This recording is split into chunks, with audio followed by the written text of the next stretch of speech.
Assalamualaikum warahmatullahi wabarakatuh. Saya Yelvi Amanda Susda dengan NIM 2130108105. Saya ingin menampilkan materi bimbingan klasikal dengan tema yang saya ambil peranan agama dalam kehidupan modern. Langsung saja kita mulai. Modernisasi adalah proses gerakan perubahan individu dari cara hidup yang bersifat tradisional atau yang bersifat lama menuju cara hidup yang baru atau yang maju dan bersifat kompleks dan pada arah kemajuan. Dan adanya proses modernisasi ini melahirkan modernisasi ekonomi, modernisasi sosial. Di zaman modern telah muncul istilah globalisasi, yang mana globalisasi adalah penyebaran perkembangan kehidupan ke seluruh kawasan yang ditandai dengan adanya hubungan antar bangsa ataupun antar negara yang meliputi berbagai aspek kehidupan. Langsung saja materi yang poin A, realitas di kalangan remaja. Banyaknya masalah yang sangat memprihatinkan dalam berbagai bidang di Indonesia. Banyak pemuda atau remaja membuat kelompok-kelompok eksklusif yang mengatasnamakan agama, yang kadang melakukan cara-cara melawan hukum, membuat ketegangan antara kelompok agama sehingga kerukunan di masyarakat dan kerukunan antar agama menjadi terganggu.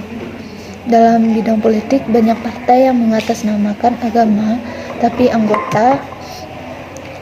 Dalam bidang sosial muncul beragam karakter remaja yang negatif seperti jiwa feodal, seperti hanya tergantung dan menurut pada pemimpin dengan prinsip asal dia aman. Dengan contohnya seorang pembantu rumah tangga yang hanya diam ketika mendapat pelecehan seksual dari majikan hanya karena takut dipecat. Artistik yang eksotis, artinya pengembangan nilai-nilai budaya lebih mengarah pada budaya westernisasi bangsa berat. Contohnya kasus video porno pada artis yang baru-baru ini menggemparkan masyarakat. Poin ketiga, terkut berbeda pendapat, artinya mayoritas pemuda kurang memiliki pendirian yang teguh dan keyakinan pada kepercayaan yang mereka yakini. Contohnya hanya diam ketika dalam forum diskusi pendapatnya tidak sesuai dengan keputusan akhir. Dan pelanggaran norma-norma, contohnya menyalahgunakan narkoba, obat-obat terlarang, kasus kriminalitas, dan tidak terorisme yang sedang membuming. Dan poin B-nya, mengaruh iman dan takwa di era globalisasi. Pengaruh iman dan takwa dalam mengontrol kehidupan manusia, terutama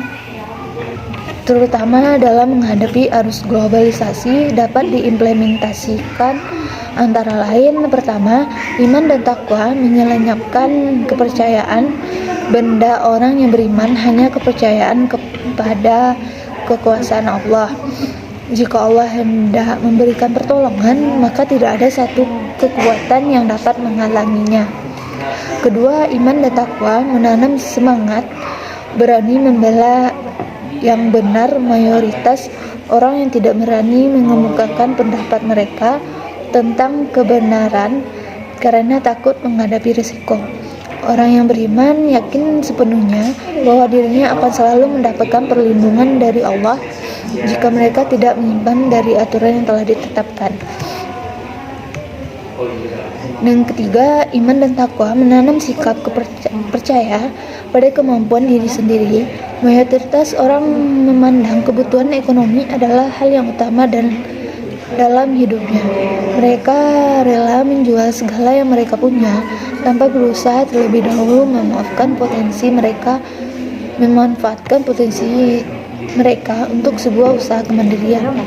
Yang kelima, iman dan takwa melahirkan sikap ikhlas dan konsekuen.